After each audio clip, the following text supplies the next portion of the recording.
Good evening to all my friends. Facebook live में सबको नमस्ते। I just wanted to tell you कि कल हमारा गरिया है और मैं सबको गरिया पूजा के टाइम मैं सबको बोलता हूँ कि अपने परिवार में खुशहाली बांटिए, एक दूसरे से मत लड़िए। इलेक्शन खत्म हो चुका है और शांति का वातावरण रखिए। गरिया कोई भी पॉलिटिक्स से हजार साल बड़ा है और उसका अहमियत भी बहुत ज़्यादा है। It is more valuable to us than any politics. तो मैं गरिया पूजा के अवसर में मैं आप सबको बोलता हूँ कि दुश्मनी छोड़ो, भाई भाई से हाथ मिलाओ, दोफा को सामने रखो और प्लीज़ फाइट मत करो। ये सब चीज़ से किसी का फ़ायदा नहीं होता है, ये सब चीज़ से हम सब का नुकसान होता है। आज मैंने अभी इलेक्शन ख़त्म हो चुका है, 17 तारीख को रिज़ल्ट था।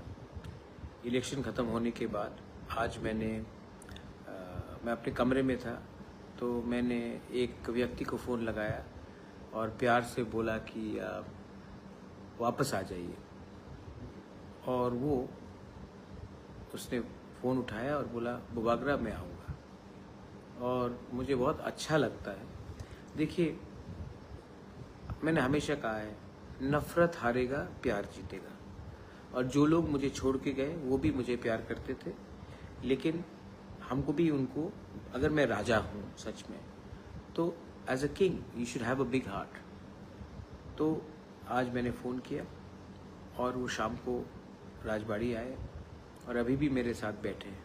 एनी गेसेस कौन है वो वापस बीजेपी को छोड़कर मेरे पास आ गए हैं और वो मेरे बगल में बैठे हैं। कोई गेस करना चाहता कौन है? नमस्ते बोल दो अनंत बाबू। अनंत देवर्मा आए मेरे पास, मुझे सॉरी बोला। उनका उम्र है, मैंने कहा सॉरी बोलने का दरकार नहीं है, गलती सबसे होता है।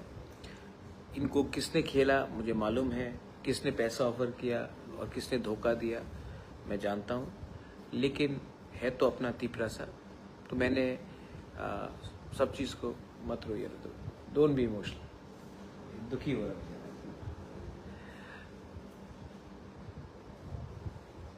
थानसा जीतेगा।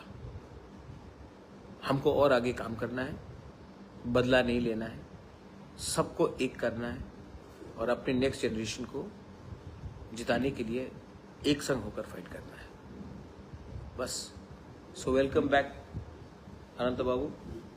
आप 12 दिन बीजेपी में थे, अब मरते दम तक मेरे साथ रहिए, अपने तोहफा के साथ रहिए। हाँ कि नहीं अनंत बाबू? हाँ, क्या बोलना, कुछ बोलना है? नहीं, वो तो पहले से रहना अभी भी नहीं। God bless you, love you all. और कल अगेन मैं आप सबको अपील करता हूँ, वायलेंस बंद कीजिए, कुछ नहीं होगा। सब लोगों को घर जाने दीजिए। जो लोग अभी भी बाहर है, अपने गांव से बाहर है, उनको गांव वापस जाने दीजिए। उनको गरिया में पार्टिसिपेट करने दीजिए। ये ठीक नहीं है। ईश्वर के घर में हम सब एक हैं। उनको अपने गांव में जाने दीजिए और गरिया में पार्टिसिपेट करना दीजिए और उनके ऊपर कुछ मारपीट या गाली गलौज मत कीजिए, ठीक है? अगर आपका राजा माफ़ कर सकता है, दिल बड़ा करके सबको ला सकता है, तो आपको भी ये करना चाहिए। बेलाइनो हम बाय और कहा।